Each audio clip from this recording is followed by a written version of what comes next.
Praise God, good morning. सबको जय मसीह की। प्रभु के अनुग्रह है। आज भी प्रभु के वचन के सामने बैठने के लिए प्रभु हमें सहायता कर रहे हैं। हम प्रार्थना करना है, उपवास करना है प्रभु के वचन में। पिछले दिन परमेश्वर का एक दास ने कहा, मुझे भी अच्छा लगा, उपवास करना खाना छोड़ना नहीं। उपवास का मतलब शरीर के लिए जो खाना छोड़ना है, आत्मा के लिए जो खाना है वचन खाना है। उपवास का मतलब शरीर के खाना छोड़ दिया लेकिन आपने वचन नहीं खाया है तो गड़बड़ हो जाते। तो इसलिए शरीर के लिए खाना छोड़कर आत्मिक खाना खाकर आप बलवंत होना है। आमीन। बीच में उपवास करें, प्रार्थना करें, परमेश्वर हमें उसके लिए सहायता करेंगे। तो यीशु मसीह की दोबारा आगमन के विषय में मैं आपसे कहना चाहता हूँ। तो विश्व भर में जो भी कुछ घटनाएं चल रहा है, अभी इसराइल में जो युद्ध चल रहा है, इसराइल और ईरान और यमन का जो कुछ लोगों के साथ, पैलेस्तीन और लेबनान, इन सारी जगहों में युद्ध का एक माहौल चल रहा है। ये सारी बातें जब आप देखते हैं, आपको समझना है प्रभु यीशु मसीह बादलों पर आने वाला है। और प्रकाशित वाक्य में पिछले 2 दिन में प्रचार कर रहे थे, प्रकाशित वाक्य में लिखा हुआ सारे वचन पूरा हो रहा है।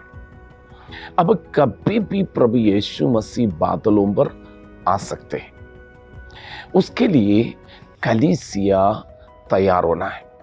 एक दिन में प्रभु की उपस्थिति में बैठकर रात के समय पर प्रार्थना कर रहे थे, तब पवित्र आत्मा मेरे अंदर, मैं एक आवाज सुन रहे थे प्रभु की। प्रभु मुझे बोल रहे थे, द चर्च, परमेश्वर का कलीसिया, the beauty of the church is going to be manifested.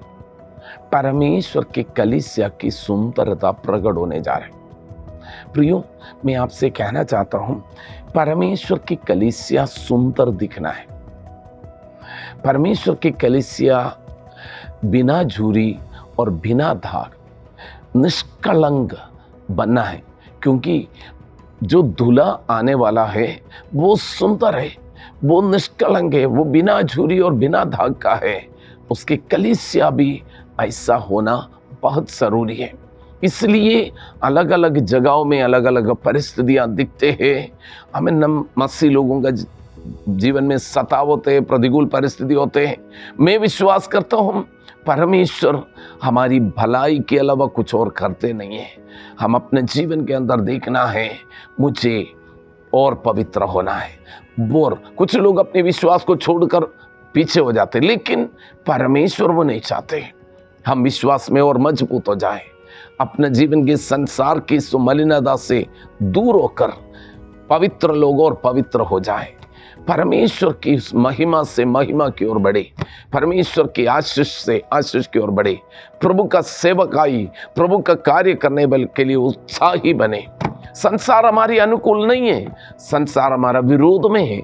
संसार को प्रेम करने वाला परमेश्वर का बैरी बन जाते हैं। हम परमेश्वर को प्रेम करें, परमेश्वर की आराधना करें और परमेश्वर की इच्छा के अनुसार और परमेश्वर की सुंदरता में हम भी बदलते जाएं। यीशु बादलों पर आने वाला है, उसके लिए हमें तैयार होना है। अब कब आएगा हमें मालूम नहीं है। बाइबल कहते हैं आमीन, तुरही फूके जाएंगे, जय जयकार की आमीन, एक ललकार हो जाएंगी। स्वर्ग में स्वर्गदूत आमीन तुरही फूकेंगे, एक ललकार हो जाएंगे। आमीन। जो प्रभु यीशु मसीह में है वो सब बादलों पर उठा लिया जाएगा। और प्रभु यीशु मसीह में मरे हुए लोग पहले जी उठेंगे। जो जीवित रहते, जो प्रभु में हैं, वो रूपांतरित हो जाएंगे। मैं विश्वास करता हूँ वो बहुत दूर नहीं है, बहुत जल्दी इस घटना होने जा रहा है। इसलिए संसार की मलिनता से हम छुटकर परमेश्वर के उस वचन में, प्रेम में, परमेश्वर के राज्य के कामों में। और बाइबल कहते प्रभु यीशु मसीह के आगमन निकट होते हैं। हम अधिक अधिक संगति, प्रभु का फेलोशिप, परमेश्वर का लोगों के साथ संगति करे, फेलोशिप करे, प्रार्थना में लीन हो जाए और प्रभु के कार्यों में आगे बढ़े। पवित्र आत्मा उसके लिए हमें मदद करने पाए। समय को आमीन, और बहुमूल्य समझ लीजिए। आमीन, इस समय को आप समझ लीजिए। ये सारी बातें सुनकर अनसुनी कर नहीं रहना है। प्रभु का आगमन बहुत निकट है, हम तैयार हो जाए। आइए हम प्रार्थना करें। पिता परमेश्वर, आपके आगमन, यीशु मसीह के आगमन बहुत निकट है। आमीन, घटनाएं, सारी बातें हमें वो बुला रहा, वो समझा रहा है।